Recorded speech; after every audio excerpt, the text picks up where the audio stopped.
Hi friends आपणकर प्रिय serial सुनयनारे बड़ जबरदस्त सीन अच्छी। बुलबुल छंदिता को कहूथिबे छंदिता पानी अधिक हो गला टिके माटी दे ना। छंदिता कहिबे गोटे काम ठीक से करि पारुन आ निजकू बड़ बुद्धिमती भावुच।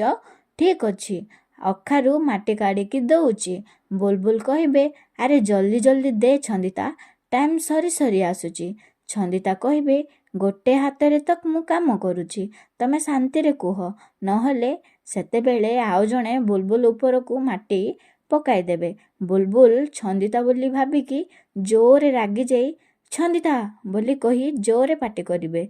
हेले फ्रेंड्स आगकू कौन हबो नुआ वर्ष प्रतियोगितारे दुई परिवार एक होई जिवे कि ना आउरी संपर्क रे फाट उठिजिवो।